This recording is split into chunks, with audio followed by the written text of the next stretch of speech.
Welcome back, everyone. This is Lee. At the moment, I'm going through the series of building your business. So yesterday, we went through here. We talked about the building blocks and the important sequences that you need to have in your business so that you can actually monetize it to be effective and give you return on investment, create more clients, fill your seats with your networking workshops and everything else as well. So we talked a little bit about hope marketing. Remember that, our last one? So if you haven't seen the previous one, you'll find it in the stream. Have a look at that first, pause it, then come back to this one.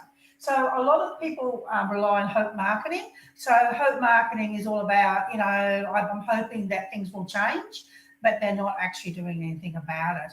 And one of the things I get really quite a little bit sad was over the week I had a couple of phone calls and I've been speaking to some tribal members, and I know that they really want to do well in their business, but what they do is they just don't create momentum. So they're focusing on the wrong things. Like one person I spoke to, he's doing research and development, and I asked him how long he's been doing research and development for his business, and obviously he said a long time. He still needs to do more research and development. Now that's really sad because this person that I was speaking to, he's not positioning himself, he's not building, he's not doing anything which are probably more important than getting a logo done or getting a website done. All these other things we jump to because they stay in our comfort zone. So it's very important that if you are in business to start looking at, and look at, what kind of momentum are you creating? What kind of activities are you doing that's allowing you to actually go forward and start to build your profile, start to actually build your business, and start those important conversations that you need when you're talking to people who obviously want to like you, know you, and trust you along the way as well. So today, what I've decided to do is I've decided to talk about position. Let's explore that block of how can you position yourself effectively within your business so that you start to stand out from your competitors. Let's go through that today.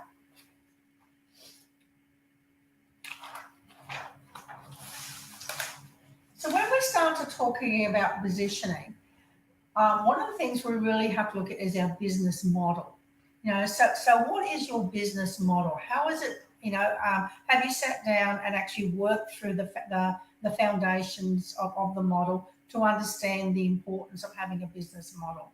So when we're looking at our business model, we're exploring several things. Obviously, the most important thing is we have to look at is how do we add value? So what are the things that you need to do so you can add value?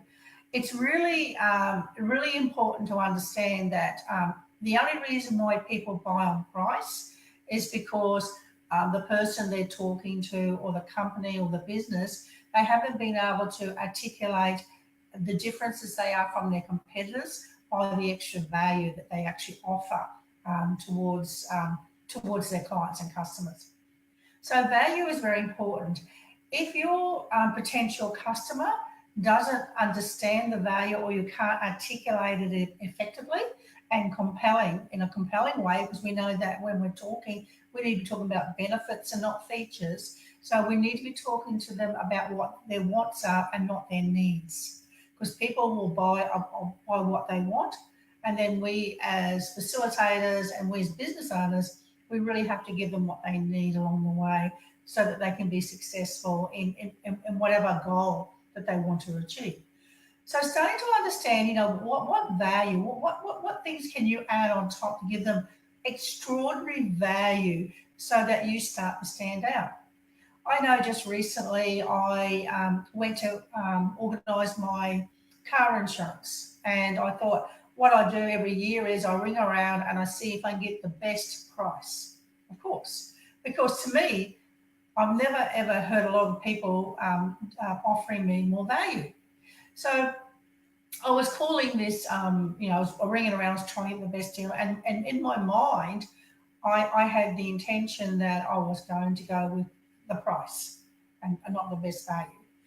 Anyway, it was interesting. I hopped on board to one insurance company, and the person was really good. They were listening to me. They actually gave me value. So what they did was they actually educated me as to why I would choose them opposed to their competitors, and they also told me all the value that would be included in my policy. So not just the price, but all the value as well.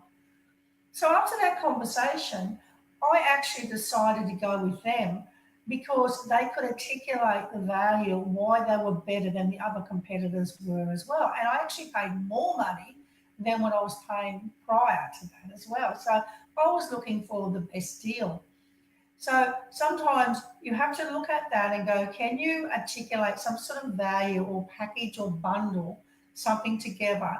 So you're not just selling your service, you're adding value along the way as well. If you can do that, because we're all after value.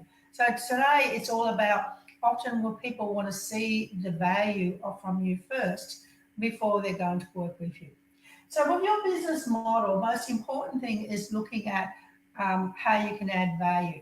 Now, some areas we look at that is, for example, how can we add value so that we can add extra services or extra bonuses? So it's about bonuses,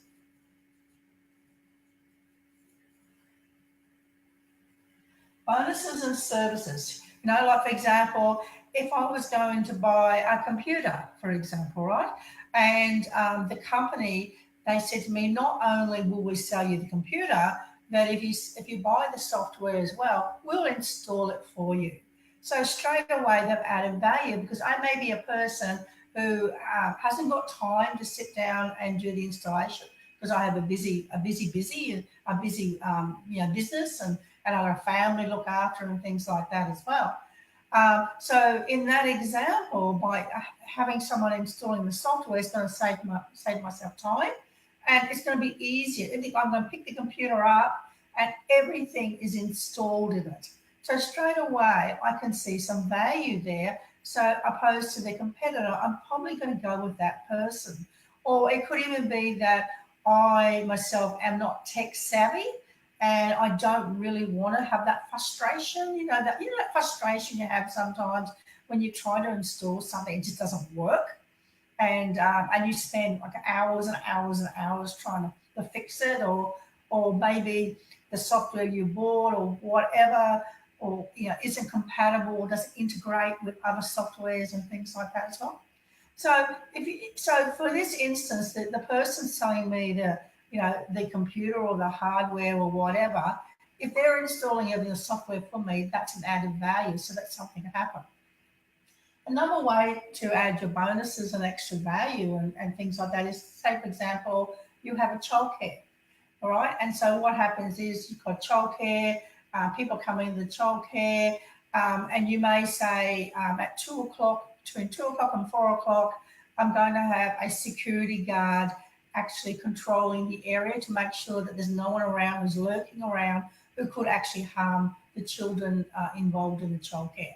So straight away, when they're talking to people about their services, they say not only will you receive this, but you also we really value the safety of the children, and we also provide a guard who's actually on duty between 2 o'clock and 4 o'clock in the afternoons, whatever. And his whole role is to make sure that the children are safe and no one's lurking around as well. So there's lots and lots of different ways you can add value. It's all about thinking outside the box. So it doesn't necessarily mean that you have to add value with another product. It can be a service or could be something else around there as well. So adding value is probably the biggest thing with your model. And start to look at your model. And then obviously you want to look at a model too, that you've got opportunity of having three different packages, three different levels.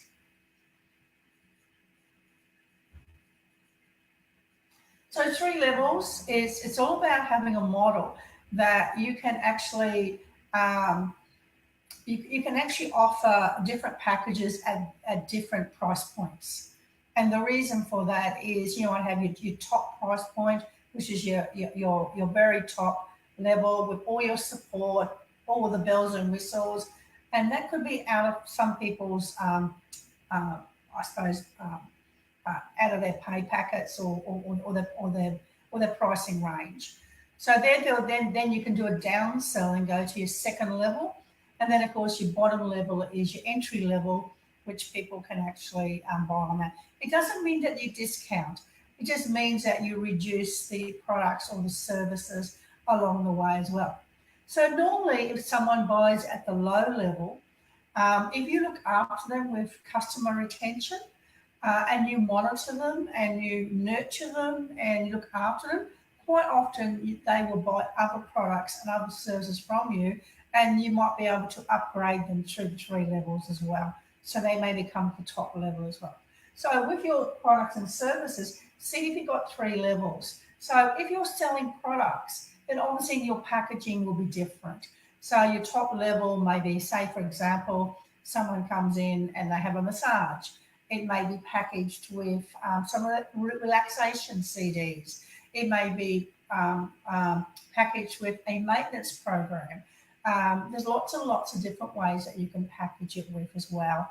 Okay, so remember, you can package it with other products, and also you can package services with products as well, because what you start to do is you create your service into a product by making them tangible, such as courses, ebooks, and things like that as well. So your service becomes tangible.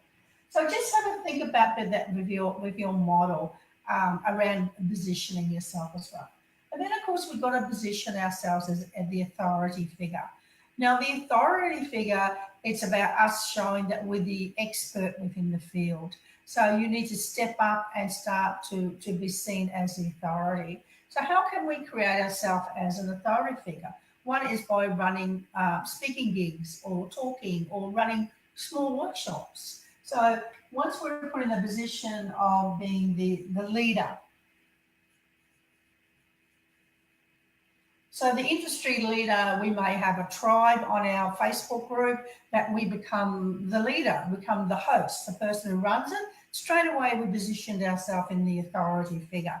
That's why it's so good to actually have your own tribe. But if you're going to have your own tribe, you have to look after it. You have to monitor it. So it's about being consistent. And all of those strategies I do in my tribe, they're always looking after adding value. Please think about adding value.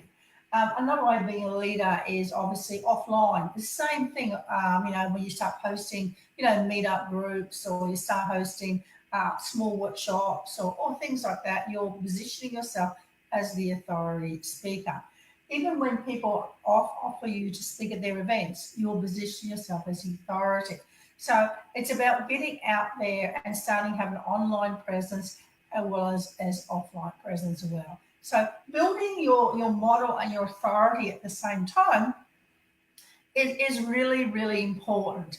And also building your following along the way as well. So when you start building your following, then people are starting to like you, they're starting to trust you, and you're starting to be actually stepping up and being seen. Because what happens a lot of times is business owners, you're simply not seen. People don't know that you exist. And that's why you're not getting the business that opposed to someone who's out there and making a statement and everything else as well. So looking at what we covered today, we covered positioning. So once you start positioning yourself and understanding all this, then you have to then look at, well, how am I going to build it? What strategies am I going to use? I'm going to build. So I start to build on top of positioning, because at the end of the day, there's no point positioning yourself and building a tribe and having everyone following you if you can't monetize. So, I want everyone to know that I am running some workshops. You can reach out to me about monetizing is really important. So stay tuned for our next session, and we're going to jump into actually starting to engage and monetize. Please comment below. Any thoughts about the video. Love to have conversations. If you've got any questions, comment below. I always go through the comments during the day. I always respond to everyone. So if you've got any questions or any comments or anything to ask me about positioning or how you can add value and all of that stuff as well within your business, comment below. I will comment back, or you can PM me and we'll hook up and have a 15-minute phone conversation. All the best today and take care. Talk to you again soon. Remember, the next episode is about monetizing. Take care. Bye.